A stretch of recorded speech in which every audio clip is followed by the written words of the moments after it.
അടുത്തതായി സംസാരിക്കുന്നത് income tax additional commissioner Shri Jyothis Mohan IRS. ഇത്രയും ബഹുമാനപ്പെട്ട chief guest honourable justice Devan Ramachandran sir, അതുപോലെ വേദിയിൽ സന്നിഹിതരായിട്ടുള്ള മറ്റ് വിശിഷ്ട വ്യക്തികളെ, നല്ലവരായ പേരൻസ്, കുട്ടികൾ, ഈ പ്രതിഭാ സംഗമത്തിൻ്റെ ഭാഗമാവുന്ന ഫുൾ A+ കിട്ടിയ എല്ലാ കുട്ടികളും, ആദ്യമായിട്ട് നേരത്തെ എല്ലാവരും സൂചിപ്പിച്ചതുപോലെ ഇതിന് കാരണക്കാരായ നിങ്ങൾ കുട്ടികൾ, നിങ്ങളെ ഈ ഒരു അവസ്ഥയിലേക്ക് ഒരുക്കിയ നിങ്ങളുടെ പേരൻസ് എല്ലാവർക്കും എൻ്റെ വിനീതമായ അഭിനന്ദനങ്ങൾ ഞാൻ അറിയിക്കുകയാണ്. ഒരു ക്ലാപ്പ് ചെയ്യാം. നിങ്ങൾക്ക് ഞാൻ പറഞ്ഞത് കിട്ടിയില്ല ചോദിച്ചു മേടിക്കുക, അതാണ് ഞങ്ങളുടെ പൂഞ്ഞാറുകാരുടെ ഒരു രീതി. ഞാൻ പൂഞ്ഞാറെന്ന് പറഞ്ഞാൽ പെട്ടെന്ന് നിങ്ങൾക്ക് അറിയില്ലായിരിക്കും, പക്ഷെ പേരൻസിനൊക്കെ അറിയായിരിക്കും. ഞാനത് കൂടുതൽ സംസാരിക്കുന്നില്ല, നിങ്ങളുടെ മനസ്സിൽ വെച്ചാൽ. അപ്പം എന്താണെങ്കിലും ഈ വേദിയിലിരിക്കുന്ന ആൾക്കാരുടെ പ്രത്യേകത നിങ്ങൾ ശ്രദ്ധിച്ചോ? എന്തെങ്കിലും ശ്രദ്ധിച്ചോ? ഈ വേദിയിലിരിക്കുന്ന ആൾക്കാരെ നിങ്ങൾ നോക്കിക്കഴിഞ്ഞാൽ സമൂഹത്തിൽ അവർ ചെയ്യുന്ന ഓരോ കാര്യങ്ങളിലും ഏറ്റവും ബെസ്റ്റ് ആരാന്ന് ചോദിച്ചാൽ വേറൊരുത്തരം കിട്ടാത്ത ആൾക്കാരാണ് ഈ ഇരിക്കുന്നവർ. എന്നെ അങ്ങ് മാറ്റിയത് കേട്ടോ, ഈ ഇരിക്കുന്ന ആൾക്കാരെയാണ് ഉദ്ദേശിച്ചത്. അതിൽ ഓരോരുത്തരും, ഇപ്പം രാമചന്ദ്രൻ സാറാണെങ്കിലും, ഡോക്ടർ ജോസ് ചാക്കോ പെരിയപുറമാണെങ്കിലും, മുഹമ്മദ് ഹനീഷ് സാറാണെങ്കിലും, സേതുരാമൻ സാറാണെങ്കിലും, ഇതിൽ ഓരോരുത്തരും ചെയ്യുന്ന മേഖലയിൽ ദി ബെസ്റ്റ് കൊടുത്ത ആൾക്കാരാണ്. അവരെയെല്ലാം ഒരുമിച്ച് ചേർത്ത് ഇവിടെ കൊണ്ടുവന്ന ആരാണോ ഈ പ്രസ്ഥാനം, ഒരു മാധ്യമ പ്രസ്ഥാനം, അവരും ദി ബെസ്റ്റ് ആവുന്നതിന് വേറൊരു കാരണമാവുന്നില്ല. അപ്പം ഇവരുടെ കൂടെ ഈ വേദി പങ്കിടാൻ കഴിഞ്ഞു എന്നുള്ളത് തന്നെ എന്നെ സംബന്ധിച്ചൊരു വലിയ ബ്ലെസ്സിംഗ് ആണ്. എന്നോട് വന്ന് പറഞ്ഞു 7 മിനിറ്റ് ഒന്നുകൂടെ ചുരുക്കണമെന്ന് പറഞ്ഞു. കാരണം മൈക്ക് കിട്ടിയ വിഴുങ്ങുന്ന സ്വഭാവക്കാരനാണ്, അത് ഇവിടെ ഉള്ള ആൾക്കാർക്ക് അറിയാം. അപ്പം അതുകൊണ്ടാണ് അങ്ങനെ സൂചിപ്പിച്ചത്. അതുകൊണ്ട് ആദ്യം തന്നെ പറയാണ്, അതിന് വേദി ഒരുക്കി തന്ന ഇവരും അതുപോലെ തന്നെ ഇതിന് കാരണക്കാരായ നിങ്ങളോട് എനിക്ക് അങ്ങോട്ട് നന്ദിയാണ് പറയാനുള്ളത്. കാരണം ഇവരോടൊക്കെ ഒപ്പം ഇവിടെ ഇരിക്കാൻ പറ്റിയല്ലോ എന്നുള്ളതുകൊണ്ട്. പിന്നെ ഒരുപാട് കാര്യങ്ങൾ നിങ്ങൾ കേട്ടു. പഠിക്കുമ്പോൾ എന്ത് ശ്രദ്ധിക്കണം, മാനുഷിക മൂല്യങ്ങൾ കൈവിടരുത്, നിങ്ങൾ രാജ്യത്ത് തിരിച്ചു വന്ന് സേവനം നടത്തണം, ഇതൊക്കെ പറഞ്ഞു. എന്നാലും നിങ്ങളെ സംബന്ധിച്ചിപ്പം കേട്ടിട്ട് മടുത്തു അല്ലേ? ഇപ്പോൾ കുറെ കേട്ട് കഴിഞ്ഞപ്പോഴത്തേക്ക് A+ ഞായറാഴ്ച പോയി വേണ്ടായിരുന്നു എന്നൊക്കെ തോന്നുന്നുണ്ട്. അപ്പോൾ ഒന്നാമതിപ്പോൾ എവിടെ ചെന്ന് കഴിഞ്ഞാൽ A+ കിട്ടിയവരുടെ ബോർഡ് കൊണ്ടിട്ട് ഇങ്ങനെ നിറഞ്ഞിരിക്കുകയാണ്. എനിക്ക് കുറേ ആൾക്കാരുടെ ഒരു ദിവസം കുറേ കോളും കുറേ മെസ്സേജും. കാരണം എവിടെയോ ഒരു ഫ്ലെക്സ് വന്നു, 1ാം ക്ലാസ്സിൽ നല്ല മാർക്ക് വാങ്ങിയ കാശിനാഥൻ അഭിനന്ദനങ്ങൾ എന്നും പറഞ്ഞിട്ടൊരു ഫ്ലെക്സ്. എൻ്റെ മൂത്ത കുട്ടിയുടെ പേര് കാശിനാഥൻ എന്നാണ്. ഇനിയിപ്പോൾ ഞാനാണോ ഫ്ലെക്സ് വെച്ചെന്ന് അറിയാൻ വേണ്ടിയിട്ട് ആൾക്കാർ വിളിച്ചതാണ്. എനിവേ, ഇതൊക്കെ ആ സൈഡിൽ ആദ്യം പറഞ്ഞതുപോലെ ഇത് ചെറിയൊരു കാര്യമല്ല, നിങ്ങളെ സംബന്ധിച്ചൊരു വലിയ അപ്രീസിയേഷനാണ്.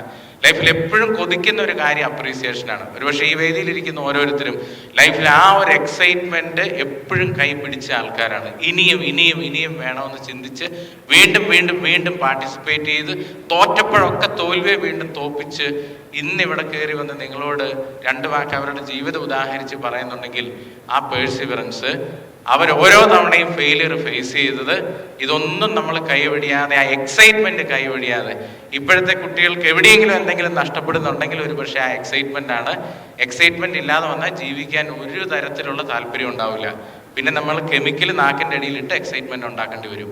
ആ എക്സൈറ്റ്മെന്റ് നഷ്ടപ്പെടാതെ, പണ്ടൊക്കെ 90s കിഡ്സായ ഞങ്ങളെയൊക്കെ സംബന്ധിച്ചിടത്തോളം 4 മണിക്ക് ഒരു മലയാള സിനിമ കാത്തിരുന്ന് കാണുമ്പോൾ അവിടെ അടൂർ ഗോപാലകൃഷ്ണൻ സാറിന്റെ അവാർഡ് സിനിമ വന്നാലും കണ്ടിട്ട് പിന്നത്തെ ഞായറാഴ്ച കാത്തിരിക്കുന്ന ഒരു കാലം ഉണ്ടായിരുന്നു. വീട്ടിലൊരു സന്തൂർ സോപ്പ് മേടിക്കുമ്പം അത് മുറിച്ച് വെച്ച് പകുതിയാണെങ്കിലും അത് ഉപയോഗിക്കുമ്പോൾ ഒരു എക്സൈറ്റ്മെന്റ് ഉണ്ടായിരുന്നു. ഇന്ന് ചോയ്സസ് കൂടി എക്സൈറ്റ്മെന്റ് കുറച്ച് കുറയുന്നു. Try to find excitement in life. നമ്മളെപ്പോഴും പുതിയത് ആഗ്രഹിച്ചത് കിട്ടുമ്പോഴേ എക്സൈറ്റ്മെന്റ് ഉണ്ടാവുള്ളൂ. So keep on dreaming. ഇവിടെ പറഞ്ഞ ആൾക്കാരൊക്കെ നിങ്ങളോട് സൂചിപ്പിച്ച് കഴിഞ്ഞ കാര്യമാണ്. പിന്നെ എന്നോട് എൻ്റെ അടുത്തിരുന്ന, ഇപ്പം ഞാൻ പറഞ്ഞതിൽ ഓരോരുത്തരും ഞാൻ പറഞ്ഞു, പ്രത്യേകിച്ച് അധ്യക്ഷനെ ഞാൻ എടുത്തു പറയാണ്. ഒരുപക്ഷെ കേരളത്തിൽ അറിയപ്പെടുന്ന ഒരു സ്ഥാപനം, ഒരു എഡ്യൂക്കേഷണൽ ഇൻസ്റ്റിറ്റ്യൂഷൻ്റെ ഹെഡാണ്. അത് എന്നോട് ചോദിച്ചു, ഞങ്ങളുടെ സ്ഥാപനത്തിൽ പഠിച്ചിട്ടില്ലേ സാർ? പഠിക്കാനുള്ള ഒരു ആവത് കിട്ടിയിട്ടില്ല. കാരണം 10ാം ക്ലാസ്സിൽ 2nd ക്ലാസ്സേ ഉണ്ടായിരുന്നുള്ളൂ. സയൻസിൻ്റെ പോലും പറഞ്ഞ അടി കിട്ടുമായിരുന്നു. അതുകൊണ്ട് ആ ഒരു വഴിക്ക് വരാൻ പറ്റിയിട്ടില്ല. അന്ന് ഒരുപക്ഷെ നിങ്ങളിപ്പോൾ 10ാം ക്ലാസ്സിലുള്ള കുട്ടികളെ സംബന്ധിച്ച് 10ാം ക്ലാസ്സിൽ കയറുമ്പോൾ മുതലുള്ള പ്രശ്നമാണ്, നിവൃത്തിയുണ്ട ഒരു ചടങ്ങിന് പോകാൻ പേടിക്കും ഇല്ലേ? എവിടെ ചെന്നാലും എന്താ 10 എന്ന് ചോദിക്കും.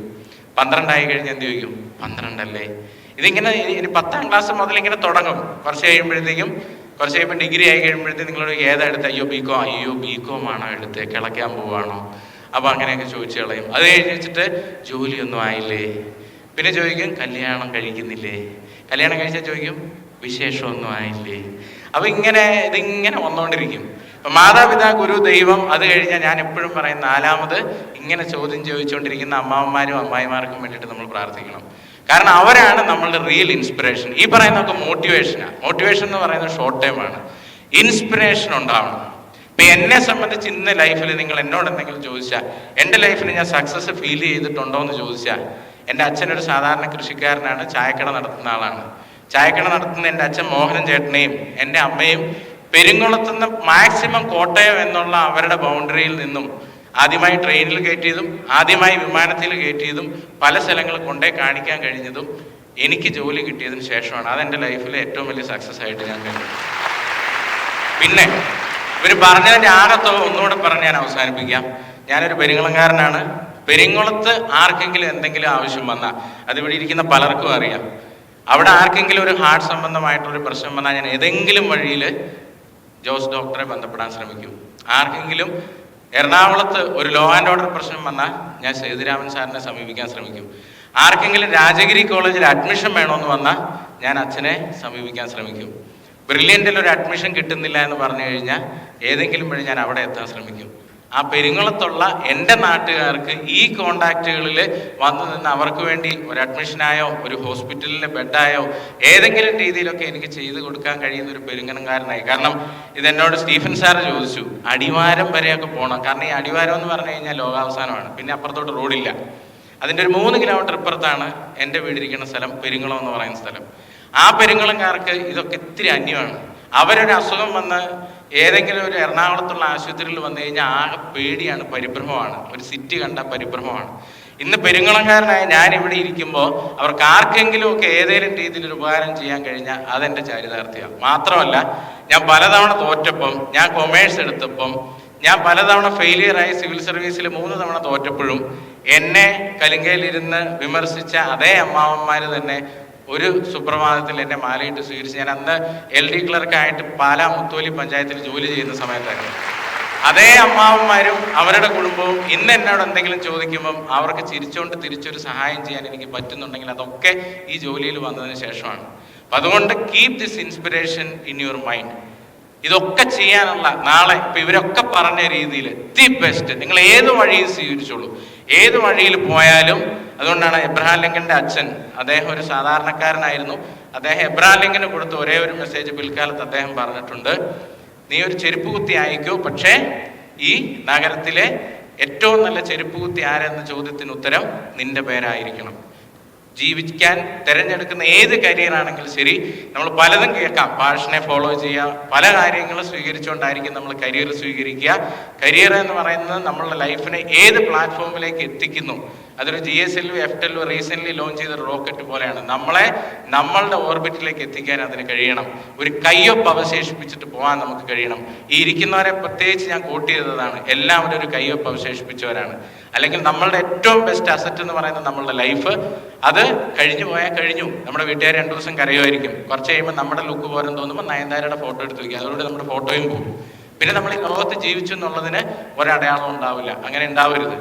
നമ്മളെ ഇങ്ങോട്ട് അയച്ച പഠിച്ചവൻ ഏതെങ്കിലും കാലത്ത് തിരിഞ്ഞ് അങ്ങ് ചെല്ലുമ്പോൾ എന്തിനാ പോയെന്ന് ചോദിക്കുമ്പോൾ എന്തെങ്കിലും ഒന്ന് പറയാൻ ബാക്കിയുണ്ടാവണം. അല്ലാതെ ഉണ്ണാനും ഉറങ്ങാനും ഉണ്ണിയെ ജനിപ്പിക്കാനും മാത്രമാണ് അങ്ങോട്ട് പോയെന്ന് പറയേണ്ട ഗതികേടുണ്ടാവരുത്. ഒരു കയ്യൊപ്പ് അവശേഷിപ്പിച്ചിട്ട് പോവുക, അത് മനസ്സിൽ വെക്കുക, ആ ഇൻസ്പിറേഷനോട് ജീവിക്കുക, ഇവരെയൊക്കെ റോൾ മോഡലാക്കുക. ഒരിക്കൽ കൂടി ഇവരോടൊപ്പം ഈ വേദി പങ്കിടാനുള്ള അവസരം തന്ന മനോരമയോടും രാജഗിരി കോളേജിനോടും ഈ അവസരം ഉണ്ടാക്കി നിങ്ങൾ ഓരോരുത്തരോടും നിങ്ങളുടെ മാതാപിതാക്കളോടും നന്ദി അറിയിച്ചുകൊണ്ട് ഞാൻ നിർത്തുന്നു. നന്ദി, നമസ്കാരം. എൻട്രൻസ് സംബന്ധമായ വാർത്തകളും അപ്ഡേഷനുകളും ഏറ്റവും വേഗം ആധികാരികമായി അറിയാൻ ബ്രില്യൻ സ്റ്റഡി സെന്റർ പാല യൂട്യൂബ് ചാനൽ സബ്സ്ക്രൈബ് ചെയ്യുക. ബെൽ ഐക്കൺ അമർത്തുക. ഈ വീഡിയോ മറ്റ് സുഹൃത്തുക്കളിലേക്കും ഷെയർ ചെയ്ത് നൽകുക.